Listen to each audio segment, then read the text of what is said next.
Haleluya, puji nama Tuhan. Shalom. Sekali lagi shalom. Tuhan Yesus memberkati kita semua. Selamat pagi. Kita akan mulai kebagian kita pada pagi hari ini. Seberapa kita akan berkumpul di tempat ini. Mari sebelum kita mulai, kita satu di dalam doa. Bapa kami yang bertahta di dalam kerajaan surga, Bapa yang kami kenal di dalam nama-Nama yang tunggal Tuhan kami Yesus Kristus. Sungguh kami bersyukur dan berterima kasih Bapa, di pagi yang indah ini kembali Engkau kumpulkan kami umat-Mu yang datang ke tempat ini rindu untuk bersekutu bersama, beribadah bersama, rindu untuk menaikkan pujian penyembahan kami, rindu untuk mendengarkan kebenaran firman-Mu. Mari Bapa Engkau sertai kami, Engkau pimpin kami, Roh yang terus Engkau curahkan atas kami, menaungi kami semua, sehingga kami boleh merasakan hadirat Tuhan turun di tempat ini.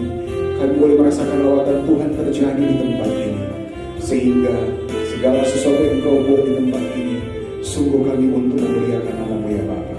Terima kasih Bapa di surga, hanya ke dalam tangan kasih-Mu kami serahkan akan peribadatan kami pada pagi hari ini. Biar Engkau beracara berperkara di tengah-tengah kami, dan kehendak-Mu yang jadi atas kami, bukan kehendak kami. Terima kasih Bapa, ini kami Tuhan. Kami siap memuji-Mu, menyembah-Mu di dalam roh dan kebenaran, hanya di dalam nama Tuhan kami Yesus Kristus. Setiap orang yang percaya bersama-sama katakan amin.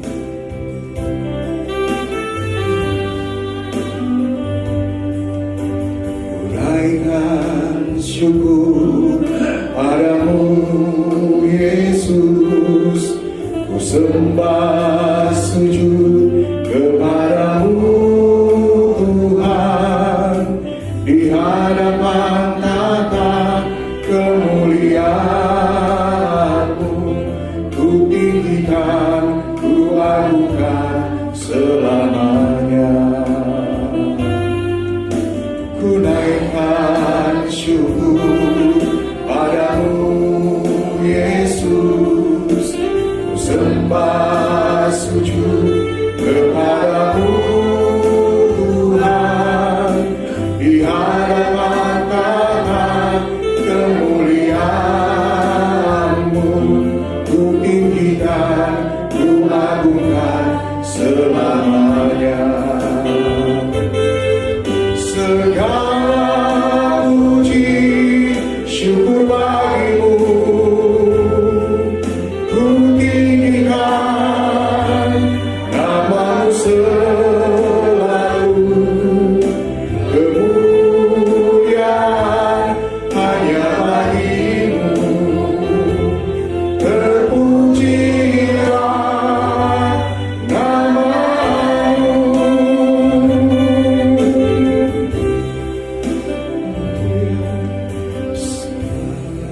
Syukur padamu Yesus, ku sembah sujud kepadamu Tuhan, di hadapan tata kemuliaan-Mu, ku tinggikan, ku agungkan selamanya.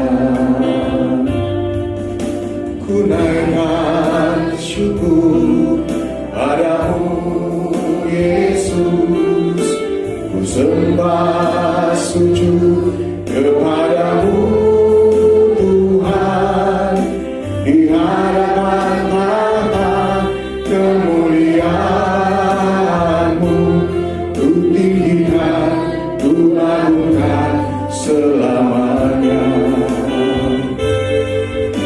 Segala puji syukur bagi-Mu, ku tinggikan nama-Mu selalu. Kemuliaan hanya bagi-Mu, terpujilah nama-Mu.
Muliakan namamu, Yesus.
ku jadi milikmu. Yesus, aku menyembahmu. Hosana, Hosana, aku memujimu. Haleluya, haleluya, aku menyembahmu. Sekali lagi katakan bersama malaikat di surga, nyanyikan kirun pujian, bermasmur bagimu, muliakan namamu. Yesus, aku memujimu. Kami angkat tangan kepadamu ya Bapa. Ku angkat padamu, masuk dalam hadiratmu, rasakan kasihmu, ku jadi milikmu. Yesus, aku menyembahmu. Hosana, Hosana, aku memujimu. Haleluya, haleluya, aku menyembahmu. Hosana, Hosana, aku memujimu. Haleluya, haleluya, aku menyembahmu. Hosana,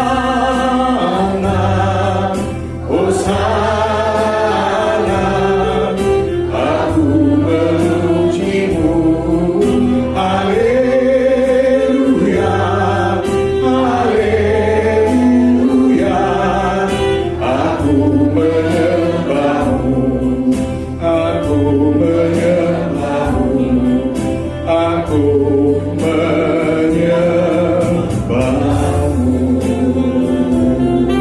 Haleluya, diriku selalu menyembahmu. Haleluya, haleluya, terpujilah namamu ya Bapa. Tunaikan syukur padamu. Haleluya,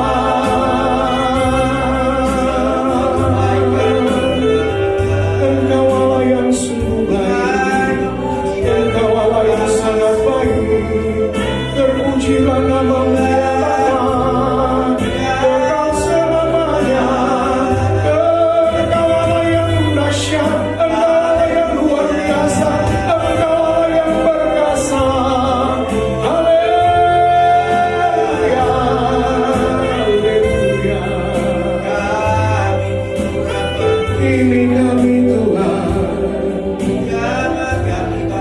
terima kasih Tuhan, urapanmu sungguh sempurna. Engkau senantiasa menyertai kami. Terima kasih Tuhan. Segala ungkapan syukur hanya bagimu ya Bapa, sebab Engkau Allah yang tidak pernah meninggalkan kami. Engkau Allah yang setia di tengah-tengah ketidaksetiaan kami ya Tuhan. Kami mohon ampun atas segala dosa yang seringkali kami berbuat melawan diri-Mu ya Bapa. Ampuni kami Tuhan. Kami yang sebenarnya tidak layak Engkau layani. Kami yang sebenarnya harus masuk ke dalam jurang maut, tetapi Engkau angkat kami Tuhan. Engkau memindahkan kami kepada kekekalan Bapa. Kami sungguh bersyukur kepadamu. Kami sungguh bersyukur memiliki Allah seperti Engkau ya Yesus, yang rela mengorbankan diri bagi kami, agar supaya kami semua boleh diselamatkan. Terima kasih Tuhan. Terima kasih Bapa. Ini kami Tuhan, mari Engkau bentuk kami seturut dengan kehendak-Mu. Seperti bejana yang telah Engkau bentuk ya Bapa, demikian hidup kami ini ada di tangan-Mu Tuhan.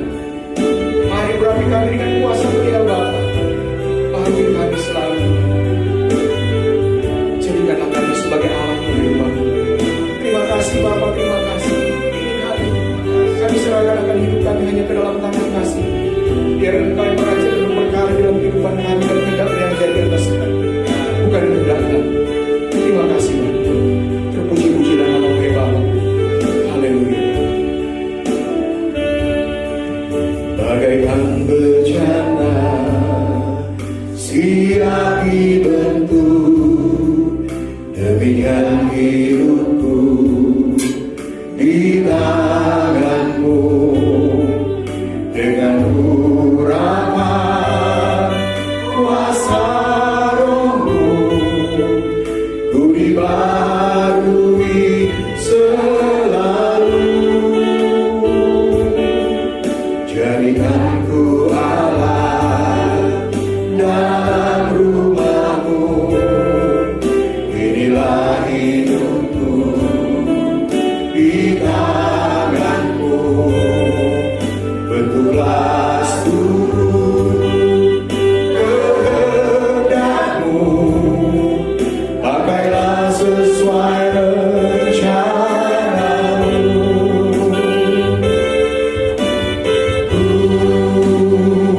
Mas seperti-Mu Yesus, disempurnakan selalu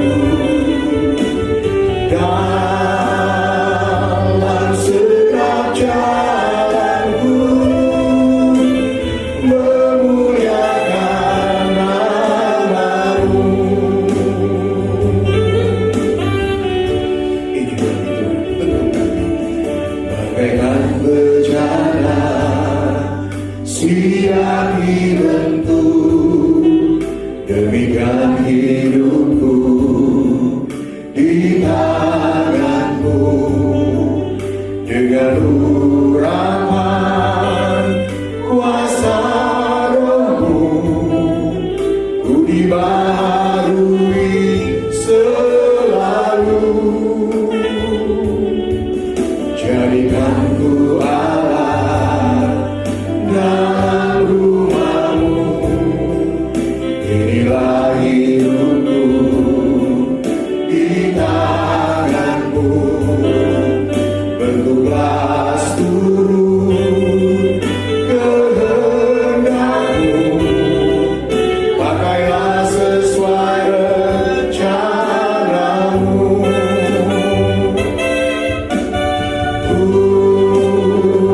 Mas seperti-Mu Yesus, disempurnakan selalu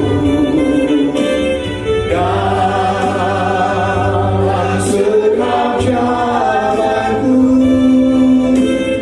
memuliakan nama-Mu.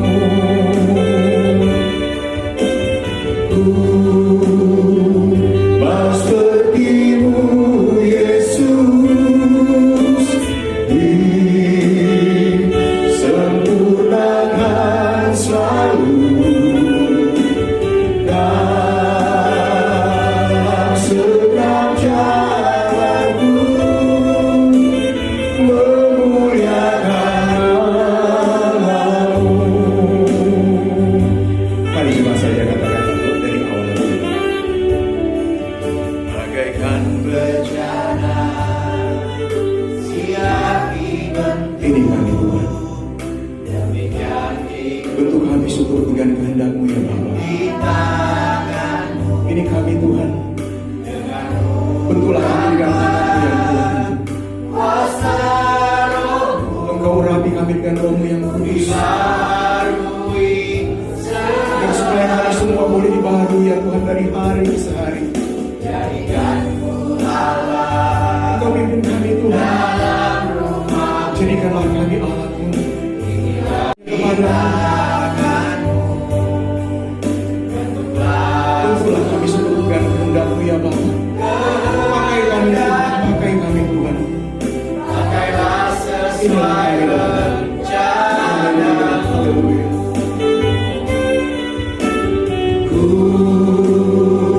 Mas seperti-Mu Yesus. Saya dipuji mas sekali untuk bagi berdiri. Saya akan syukur dari hadapan Tuhan. Dalam setiap jalanku, memuliakan nama-Mu.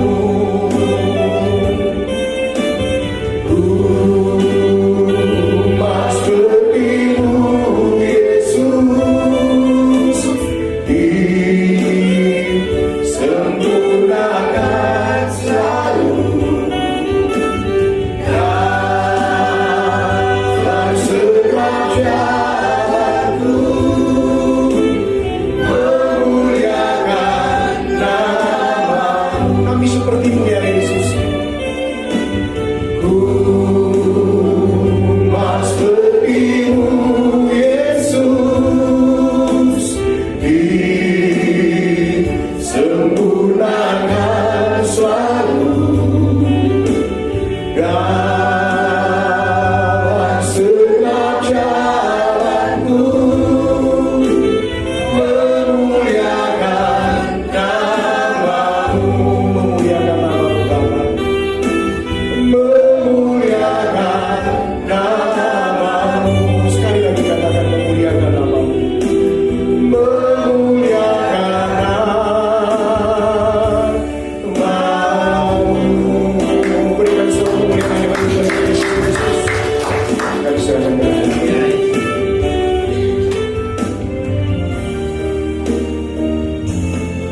Terima kasih Tuhan, terima kasih Bapa buat kasih karunia-Mu dalam setiap kehidupan kami. Kami ada saat ini oleh karena anugerah-Mu. Dan saat ini kami datang di hadirat-Mu untuk mendengarkan kebenaran firman-Mu. Urapi setiap kami Tuhan, sehingga apa yang kami renungkan saat ini itu dapat kami lakukan dalam setiap kehidupan kami sehari-hari, sehingga kami bisa menjadi pelaku-pelaku firman-Mu yang setia. Amin. Dalam nama Yesus Kristus kami manusia mendengarkan kebenaran-Mu. Haleluya. Amin. Silakan duduk kembali. Shalom. Halo. Baik Bapak Ibu, kita akan belajar bersama-sama tentang kebenaran firman Tuhan di pagi hari ini. Kita buka di dalam Yakobus 3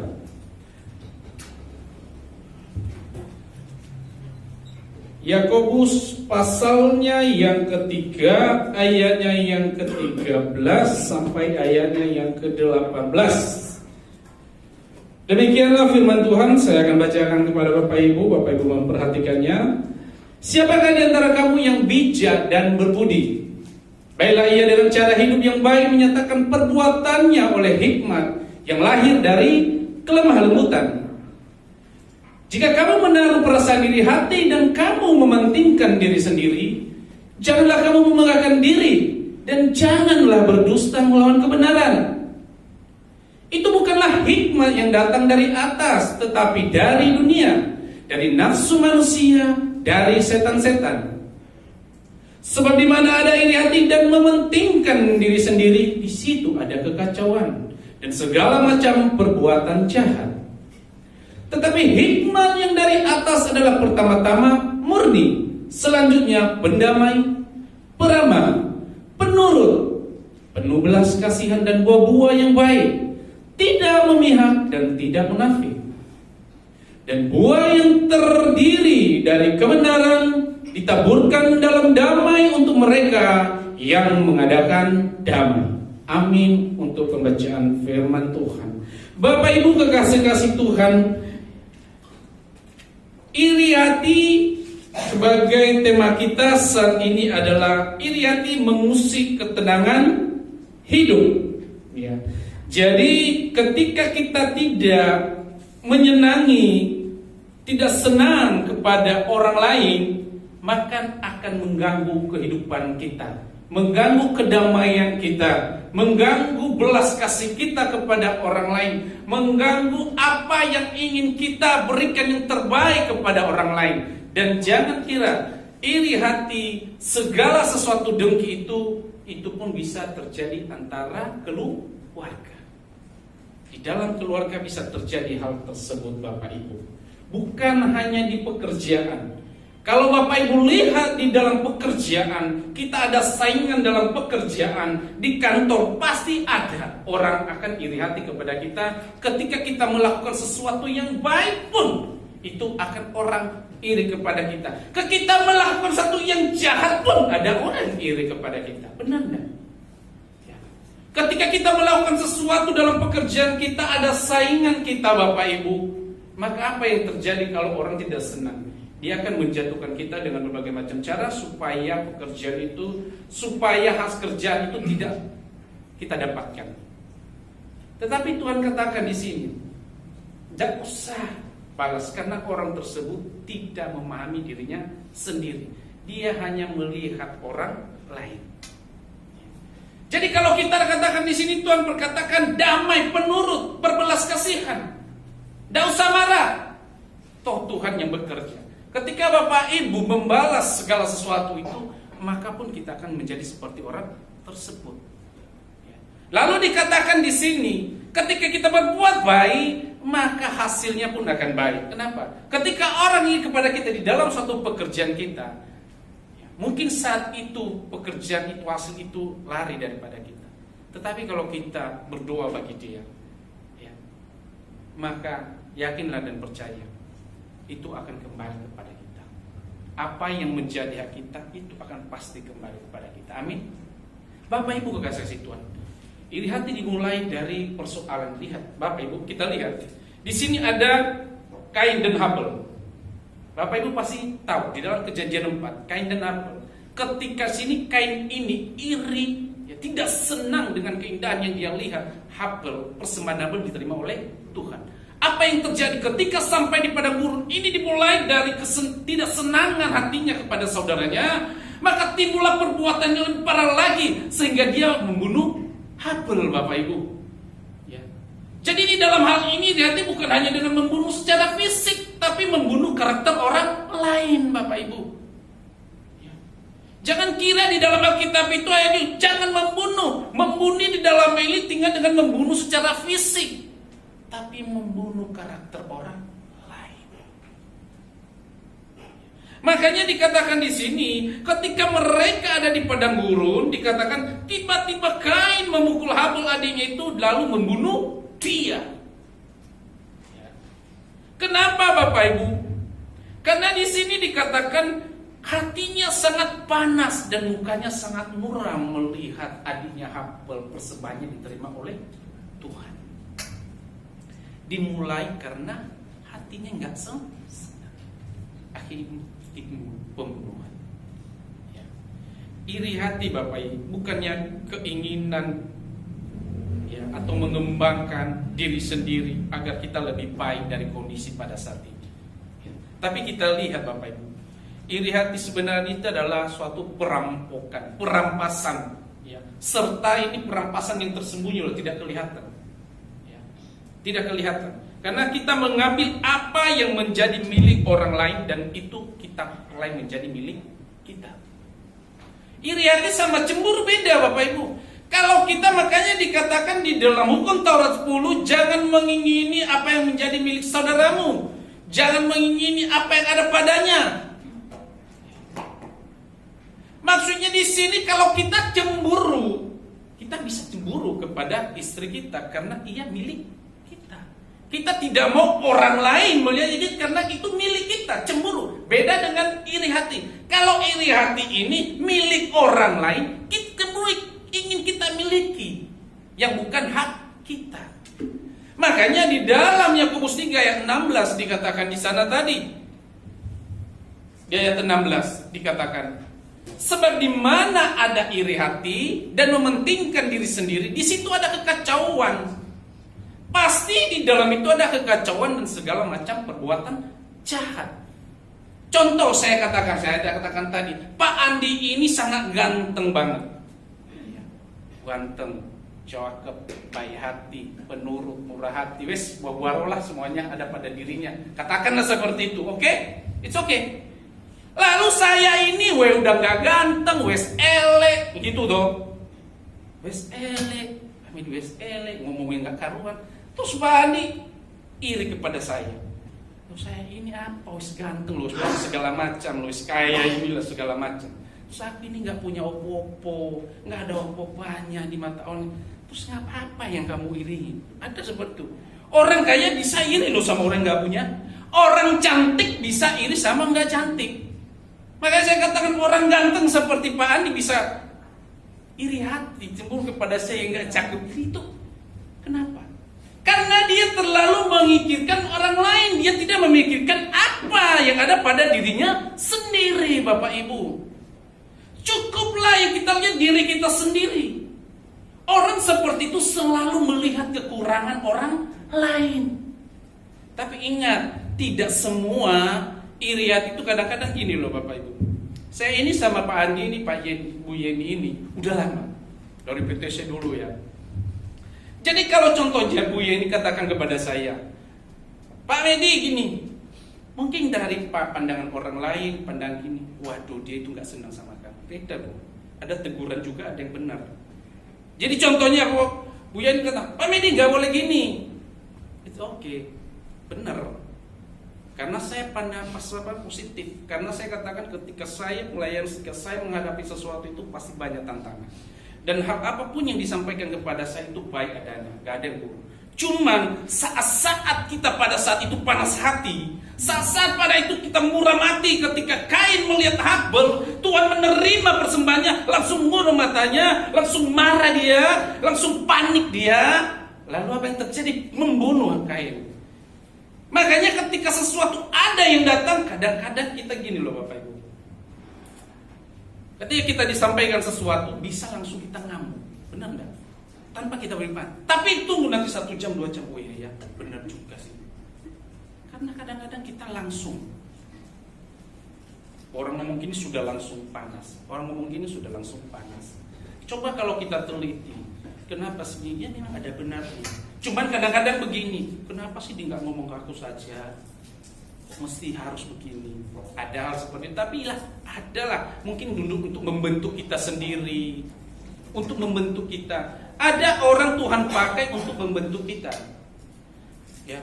Ada orang-orang kita tidak senangi menjengkelkan kita untuk membentuk diri kita. Terima. Kalau itu memang untuk mengubah kita. Kalau di dalam pekerjaan dimanapun pasti ada orang-orang seperti itu. Karena dikatakan dosa tertua juga kita katakan Kain dan Abel, kedengkian, iri hati dan dia membunuh saudaranya sendiri. Makanya jangan kita tunggu dulu sakit-sakit yang banyak sekarang ini, jangan kaget. Dari dulu itu loh, jangan ngomong soal bekas, soal begini dimulai semuanya itu dari sakit penyakit, dari iri hati, dari kedengkian, dari kekhawatiran, segala macam hal. Dan ini adalah salah satu dosa tertua. Di dalam Alkitab dikatakan adalah kedengkian atau iri hati. Ya. Bapak Ibu kekasih Tuhan. Makanya dikatakan di sini apa sih penyebab dari hal-hal tersebut? Kenapa tiba-tiba kita ini nggak menyenangin orang lain? Kenapa? Apa sebabnya? Pasti ada penyebabnya. Kita tidak menyenangi orang tersebut. Yang pertama itu adalah karena kita ini gagal melihat diri kita sendiri. Kita gagal melihat diri kita sendiri. Ya.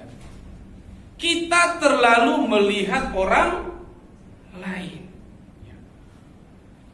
Orang yang iri hati, orang yang terlalu memikirkan penilaian orang terhadap dirinya. Jadi maksudnya di sini Bapak Ibu, kalau sebenarnya kita tidak menyenangi orang tersebut, salah satunya begini, saya ngomong sama Pak John. Pak Andi tidak senang kepada saya.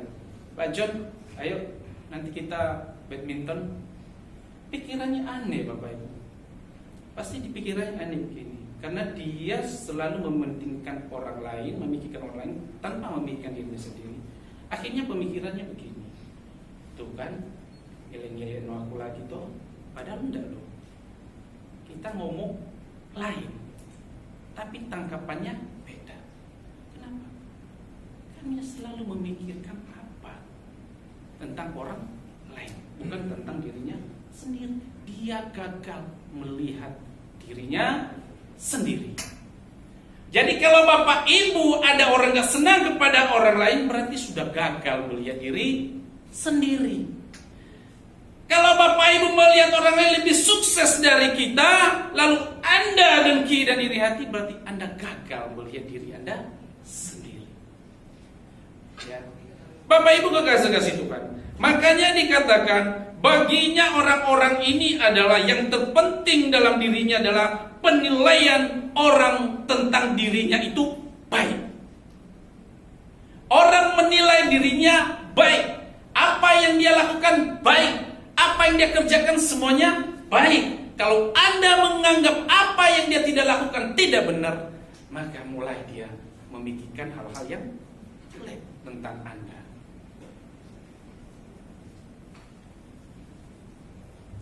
Jadi saya katakan tadi, hal-hal ini dimulai dari orang-orang yang sangat-sangat egois, ya.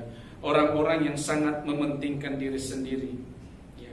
Pusat perhatiannya hanya pada dirinya sendiri. Ada satu kisah begini, Bapak Ibu.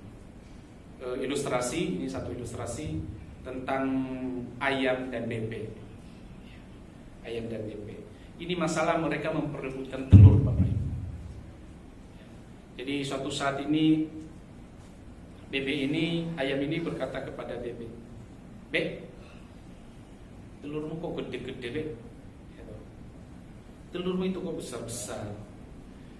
Ya. Lalu bebek berkata, "Ya, memang begitu. Telurku memang besar daripada telurmu. Terus kenapa?" Lalu ketika mendengar jawaban bebek, sang ayam ini menjadi murung.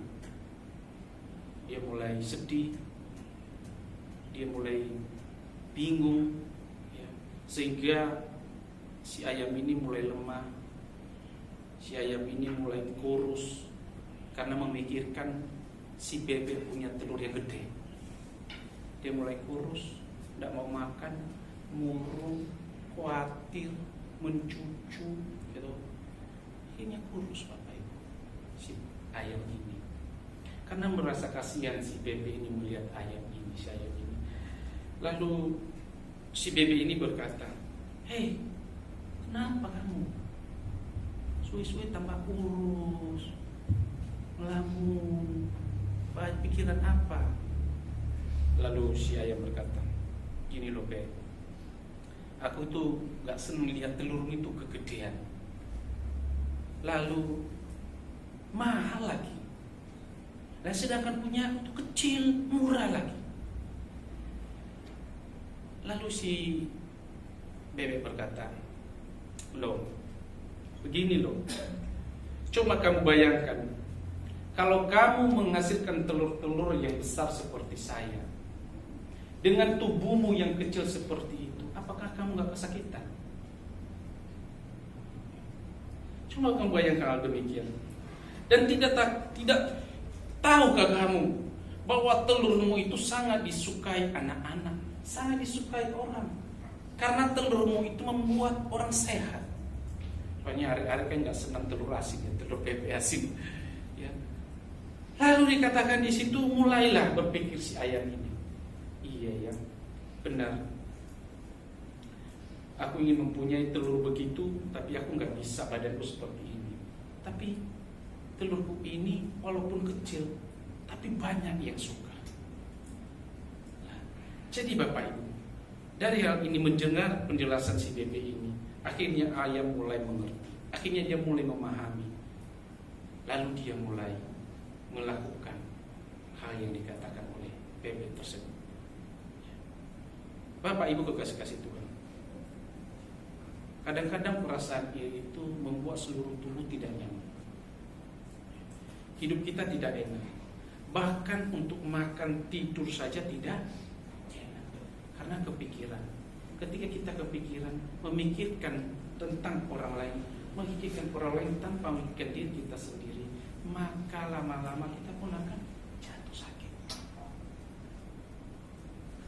Karena memikirkan orang lain, lama-lama enggak mood makannya, murung, jatuh sakit Bapak. Yang rugi siapa? Diri sendiri. Kadang-kadang kita ini juga kita terlalu, contohnya begini, bukan kita yang diiringi orang lain, tapi karena kita merasa orang ini bersalah, kita juga ikut murung. Kita juga ikut bersedih. Kita juga ikut berlarut-larut di dalamnya. Itu benar. Tapi bagaimana cara juga kita membangun kembali? Sama Bapak Ibu, tidak segampang itu. Dalam pekerjaan, Bapak Ibu tahu lah, di dalam pekerjaan pasti banyak. Dimanapun Bapak Ibu berada, di sekolah, di kuliah, di pekerjaan, di rumah tangga, ya suami istri segala macam, pasti ada hal tersebut. Di dalam pelayanan juga ada hal tersebut. Cuman bagaimana kita menghadapinya? Bagi saya begini, kalau kamu tidak sedang bagi buat saya, kamu nggak menyenangi saya, itu terserah kamu. Bagi aku tidak masalah, begitu. Aku tidak mau terlarut-larut di dalam kesedihan karena engkau tidak menyukai saya. Itu urusanmu. Kamu mau bilang saya begini, kamu mau bilang saya begitu, orang berpandangan tentang saya begitu, saya serah membela Tuhan. Suwe-suwe juga Tuhan mau membela kalau saya benar. Kalau saya salah, Tuhan nggak membela. Kalau saya benar, kamu dari ujung bumi ya sampai ke surga, ke neraka, mau ngomong apapun, kalau saya dibela Tuhan, tetap dibela Tuhan. Dan kalau saya memang salah, ya nggak akan ada pembelaan. Ada satu kisah begini Bapak Ibu. Ini ketemu antara penghuni neraka dan penghuni surga. Ya. Jadi penghuni neraka ini berkumpul sama penghuni surga. Ayo. Mereka di pintu masing-masing, soalnya kan tidak bisa tembus neraka dan surga. Bagaimana caranya supaya orang neraka ini bisa ke surga, surga ini bisa ke neraka? Lalu mereka berunding, Bapak Ibu.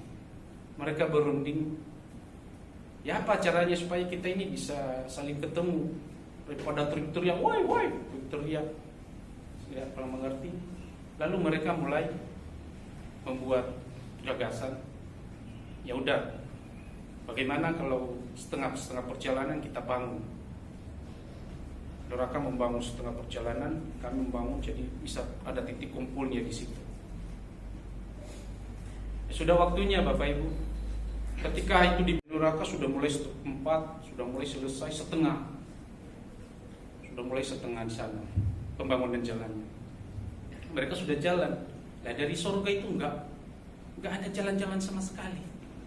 Belum dibangun, belum ada pondasi, belum ada jalan untuk dibangun jalannya.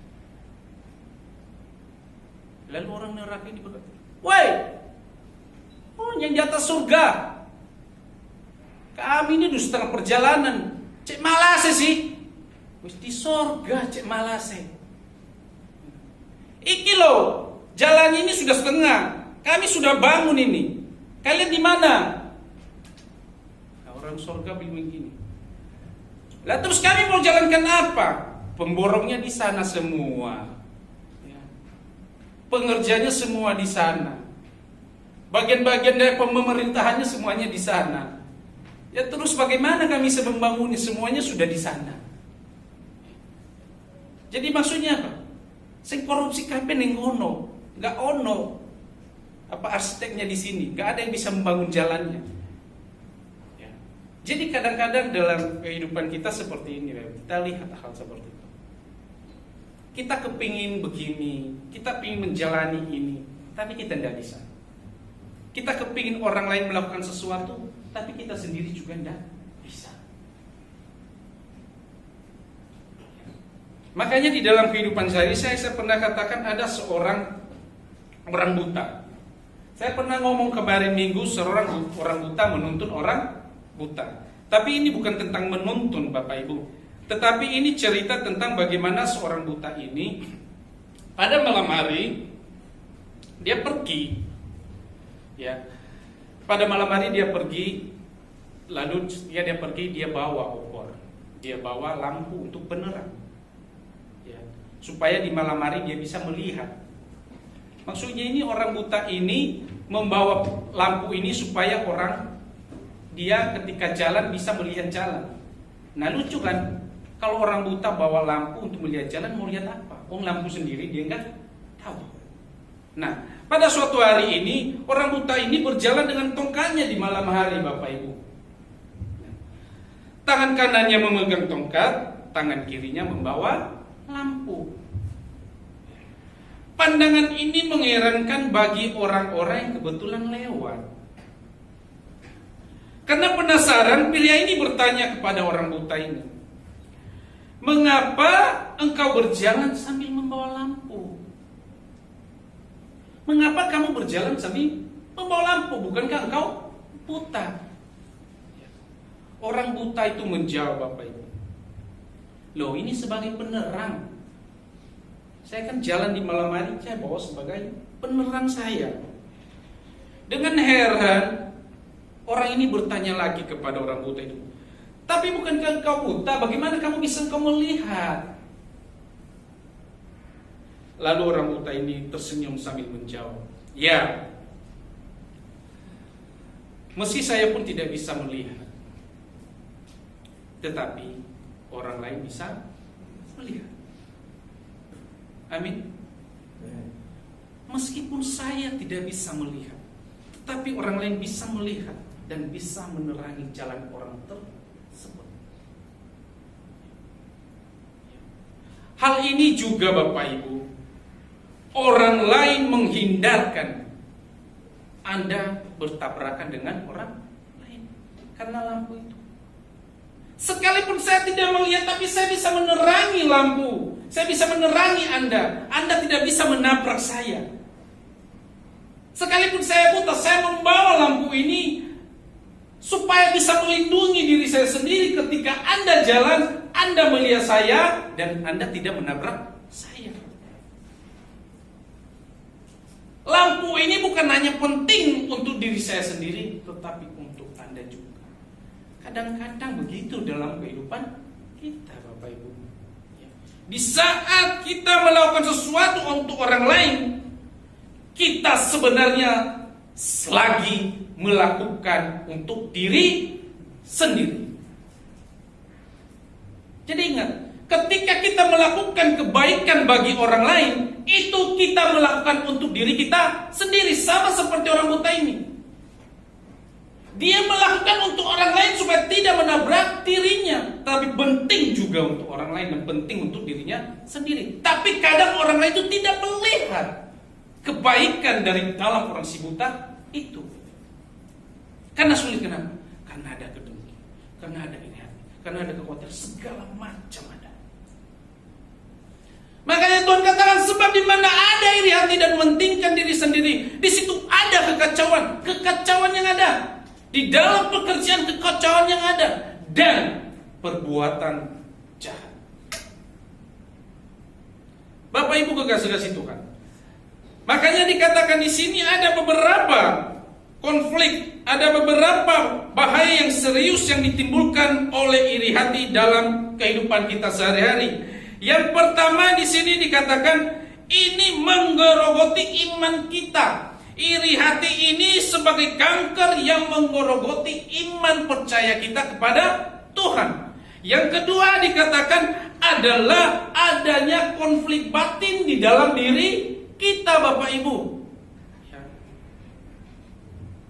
Di sisi lain dikatakan landasan pikiran kita, spiritual kita, kerohanian kita menjadi rapuh. Ya. Pada saat terjadi konflik semua ini, maka kepribadian seseorang ini akan menjadi labil. Dia akan menjadi labil, jiwanya terpecah dikatakan, dan kondisi seperti itu bisa membuat orang menjadi stres. Dan yang ketiga dikatakan ada gangguan kesehatan.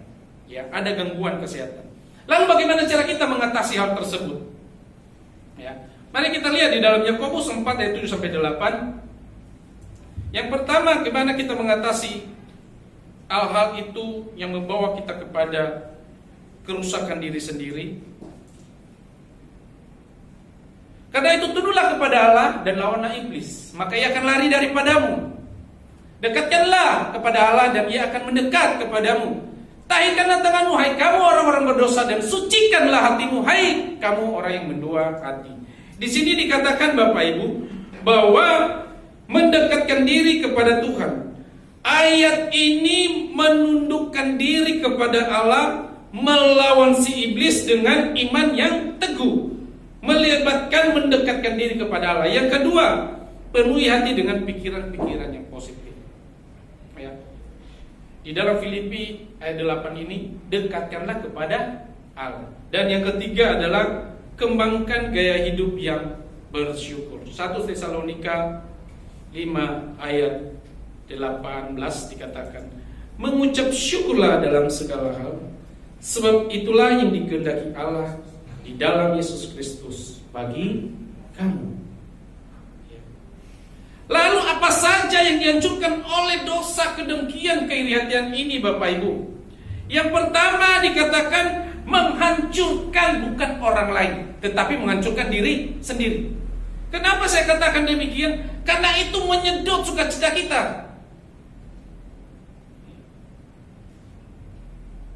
Kita lagi bersukacita bisa menyedot sukacita kita Bapak Ibu. Membuat kita tidak pernah puas dalam keadaan diri kita pada saat ini. Dan kita selalu membandingkan diri dengan orang lain. Itu sulit, tidak enak sekali. Ya, kita selalu hidup kita selalu membanding-bandingkan dengan orang lain. Tidak enak sekali. Ya. Yang kedua, kedengkian adalah dosa yang menghancurkan hubungan kita dengan sesama. Makanya saya katakan tadi, mungkin kita tidak membunuh secara fisik, tapi kita membunuh karakter orang lain. Hubungan kita sama sesama tidak baik lagi. Karena kenapa? Saat ini mungkin baik, tapi lama-lama itu hubungan itu akan rusak. Benar Bapak Ibu? Lama-lama kita nggak disukai orang. Lama-lama kita nggak disenangin orang. Mungkin kata-kata kita saat ini menyenangin orang, membuat dia happy, membuat dia senang. Ungkapan kita yang luar biasa, menyenangkan orang, tetapi pada akhirnya menjatuhkan. Tetapi pada akhirnya membuat hanya untuk kepentingan diri kita sendiri. Yakinlah, gak akan bertahan. 1-2 tahun tidak mungkin bertahan. Tapi pada saatnya Anda tidak akan disenangi lagi. Benar? Saat itu mungkin Anda di atas gara-gara itu. Tapi yakinlah, gak selamanya itu bisa dipupus. Suatu saat juga engkau akan jatuh. Engkau akan jatuh. Kalau kamu sudah jatuh, tergeletak, kamu butuh Tuhan. Makanya saya katakan, lihat ini. Karena saya katakan ini secara umum. Secara umum kita selalu di pekerjaan kita, teman kita kerja, keluarga kita, ini selalu ada. Dan ini penyakit yang sangat membahayakan. Makanya saya sering katakan kepada istri saya sendiri, gak usah mikirkan yang lain-lain, gak usah mikirkan orang lain berkata apa, gak usah mikirkan kamu kemarin diomongin enggak 1 tahun yang 2 tahun yang lalu, gak usah mikirin kamu dikata-kata dijahatin orang 1 tahun 2 tahun yang lalu, 1 bulan yang lalu, 1 minggu yang lalu. Wes biar no ay, tenang aja, jalan aja wes. Wong sing punya dunia ini miliknya Tuhan. Kalau miliknya Tuhan wes, Tuhan pasti bukakan jalan. Dunia ini bukan miliknya. Untuk apa kita? Yang punya dunia ini adalah milik Tuhan. Jadi biarkan saja mengalir. Dia mau ngomong apa, biar saja. Makanya kalau saya katakan kamu gini, alah, sudah biasa. Itu sudah biasa. Kalau sudah biasa itu sudah biasa. Kalau orang sudah biasa, ya sudahlah.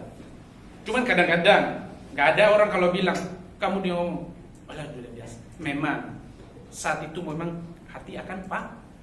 Sama seperti hati panas saat itu. Tapi Tuhan katakan, janganlah engkau marah. Tetapi biarlah kemarahan itu akan berhenti sampai matahari terbenam. Ketika engkau marah panas hati saat ini, sudah, jangan sampai berlarut-larut. Maksudnya di sini, saat kita disakiti, saat itu juga kita akan panas. Tetapi janganlah berlarut-larut. Makanya saya katakan, ketika kita dipanasi saat ini, kita akan panas. Tapi lihat, mungkin nanti sebentar lagi kita akan sadar. Oh iya. Tapi ada juga orang nggak sadar Bapak Ibu. Tambah nemen. Iya, mau tahu-tahu dipanas-panasin. Oh iya benar loh. Nah beda-beda. Tiba-tiba orang begitu beda-beda. Jadi di sini saya katakan, ya, yang menghancurkan hubungan kita dengan orang lain. Kedengkian menghancurkan hubungan kita dengan Tuhan. Akan menggerogoti kesehatan kita juga. Ya. Jadi mari Bapak Ibu, saya katakan, kita belajar di ayat 15 ya. Ayat 15. Oh, ayat 17 kayaknya. Ya, ayat 17. Tetapi hikmah yang dari atas. Kalau Bapak Ibu yakin punya hikmah, pertama-tama hikmah itu akan murni. Selanjutnya hikmat itu adalah pendamai. Selanjutnya, hikmat itu adalah peramah. Tapi nggak semua loh orang peramah itu iri hati juga, dan nggak semua juga peramah itu nggak iri hati. Nggak semua juga pendamai itu nggak iri hati. Ada orang suka mendamaikan, tapi ada kejahatan di balik itu. Tapi yang saya maksud ini adalah murni di dalam Tuhan, penurut, penuh belas kasihan, dan buah-buah yang baik, tidak memihak dan tidak munafik. Jadi Bapak Ibu, inilah hal yang Tuhan inginkan kepada kita. Kita mengalami hal-hal tersebut, kita belajar bersama-sama. Tidak ada yang sempurna, tetapi di dalam Tuhan kita akan semakin sempurna. Demikian firman Tuhan.